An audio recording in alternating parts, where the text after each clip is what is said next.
Good morning. This is the KTN Book Review, where what we try to do here is to introduce you to authors you didn't know about by introducing you to that reading space. And today we are at our book heaven, that is a textbook center right here at Sarit Center, Nairobi. And we have an interesting book lined up for you. We've been doing a little bit of children's books, and they've gotten a lot of good response. But today we're to visit yet another children's book. I'm talking about The Forever Tree by Wangari Grace. Very colorful, and Wangari Grace is here with me. Karibu sana.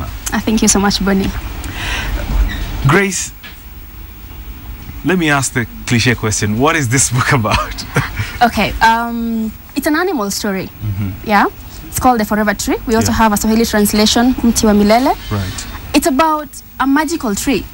And I was trying to explore the idea of how did we get all these different fruit trees having all these different fruits. Right. So the book is about, you know, long ago in the forest when there is a big famine, and you know, the tortoise has a dream, and he dreams about this big magical tree that has all these beautiful fruits all on the same tree. So you could find mangoes and apples and bananas and strawberries all growing on the same tree. So he comes to the forest, talks to the animals about it, and you know, they all laugh about it, and they're like, come on, seriously?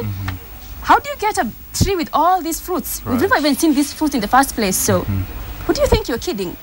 And so they embark on a journey to go and find this magical tree. Right. And many animals try and go. The tree has a very interesting and tongue-twisting name. Right. So it's not been very easy. So you get instructions that once you begin this journey, you should not look back. Right. So many animals try and go out, but you know, you get distractions and things happen along the way. How easy, Wangari, is it for the African child to relate to this kind of story based on the characters? How easy was it for you? Very easy, actually. I kind of like to say that I am a professional aunt.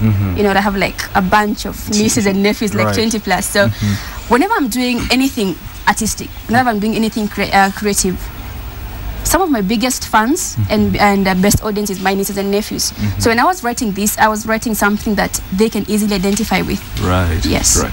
Most of children's books must have a theme or moral lesson, and kids are not just allowed to read a book for the fun or for the sake of it.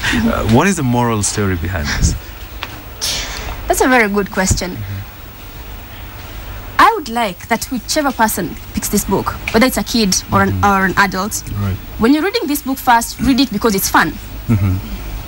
If you learn something from it, then I'm happy. Right. But if you just read it and have fun, it's good. But for the moral of the story, yes, it does have a moral. Yeah. It says persistent pace. Yeah, because there are lots of people who think, must it always have a moral of the story? No, in because fact, kids just want to read and just, you know, wow, rosebush or something, you know. I think when I'm doing, this is my first book, so when I was writing this, my main idea is kids having fun, to read something that is not curriculum. So once you read this, nobody's going to ask you questions, you know, like, or, you know, to answer anything. Right. And even when I'm doing my performances, my first idea is relate with the audience, let them have fun. Then after leaving there, they can go and, you know, try and think, what is it about? Right. That is, for me, is a second priority. Story Moja has been quite big in promoting writers, especially targeting the young audience. But what is the reception to kids at school to this kind of work? Now, interestingly, before I wrote this book, I used to perform this particular story. Okay. So I tried it as to audiences first, you know, like I would do primary schools. Right. I would do to high schools. I've done it to some public shows. So probably maybe some of my people who've come to my shows, they might see the book looks a bit familiar. So I tried that out as with the audience first, before I did it to print. Right. Wangari, there's the tongue twister, we'll get to that. But right now there's an awakening of writers who are targeting the African child, and the African child is moving away from Cinderella and such like to a lot more of this kind of work, you know.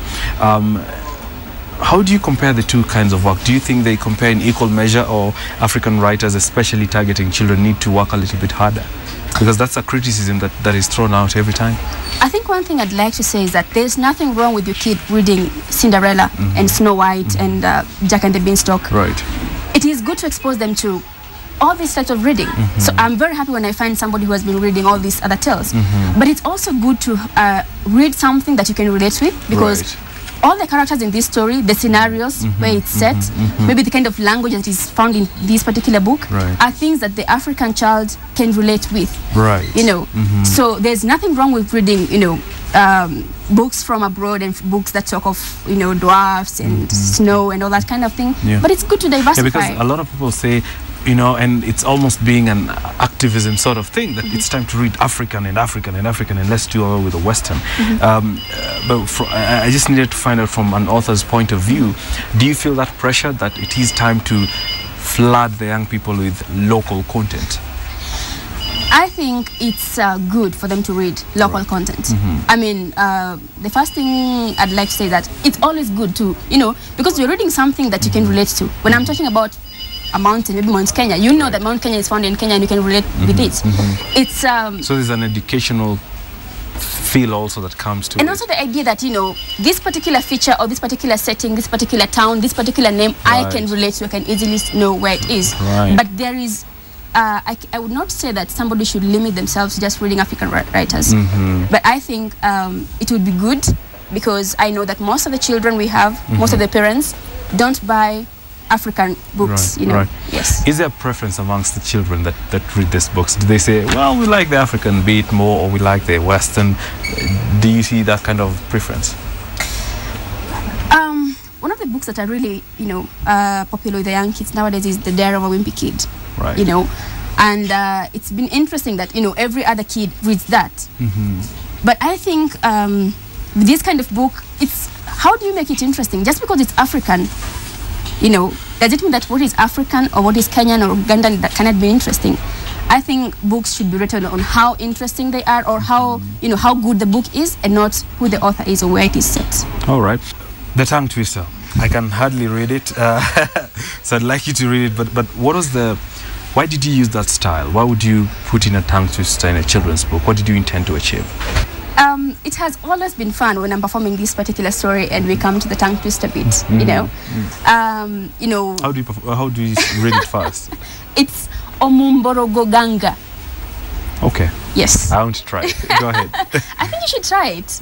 At the end of the show. All right. Yeah, so it's always been interesting, and the kids, you know, when I'm doing the performance of the stories, I try to get the kids involved to say it, and it's also good for, you know, your tongue. It helps them learn. Yes, exactly.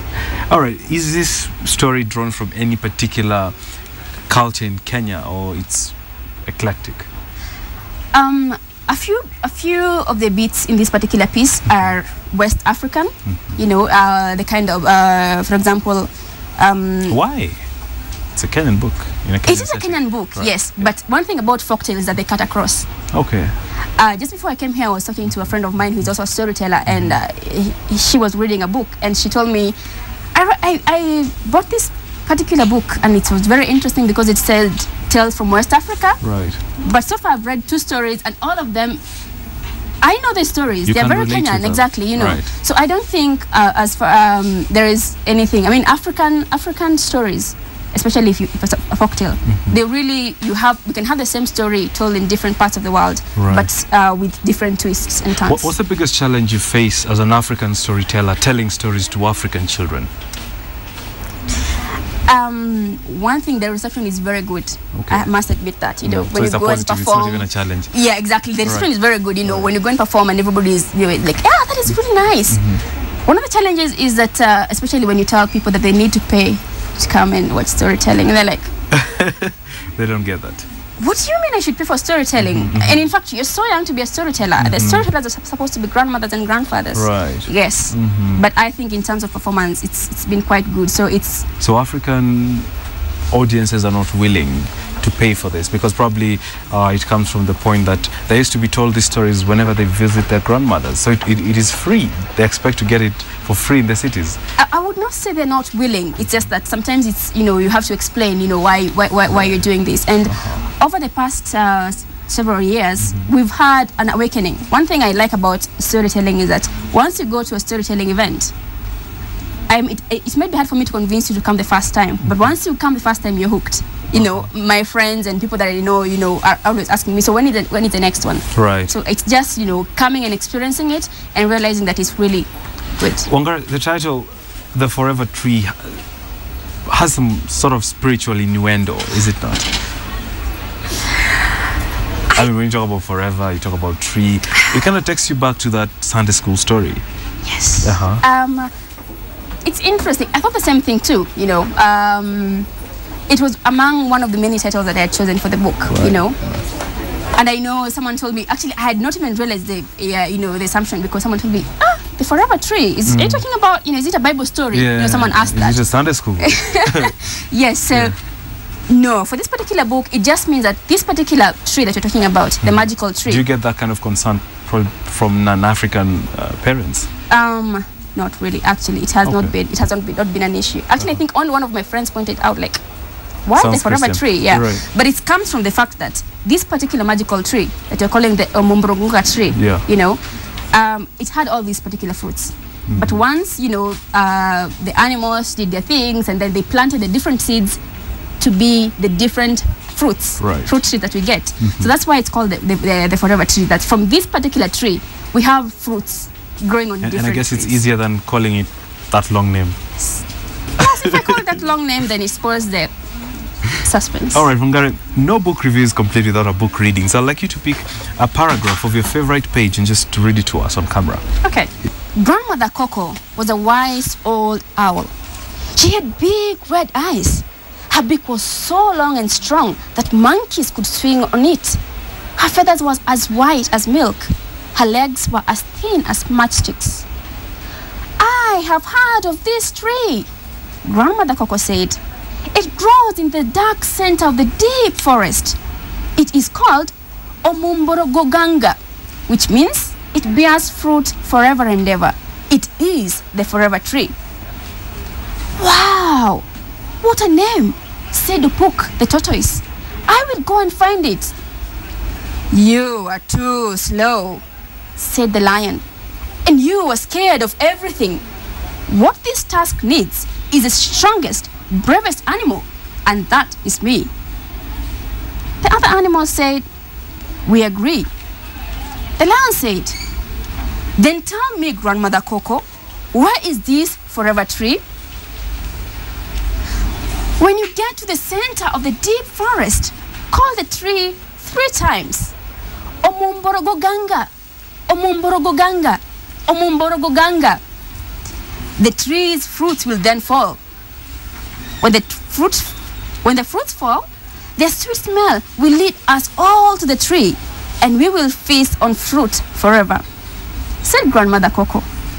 You should not look back. If you do, you will forget the name of the tree. I have to stop you there because people need to buy this book, Grace, but where can parents get this book from? You can get this book at Textbook Center. Right here? Right here, you can get it right here. You can also get them at Nakumax and also at Uchumis and a variety of other bookshops around the country. So kids should not be worried. They can get Omumborogoganga.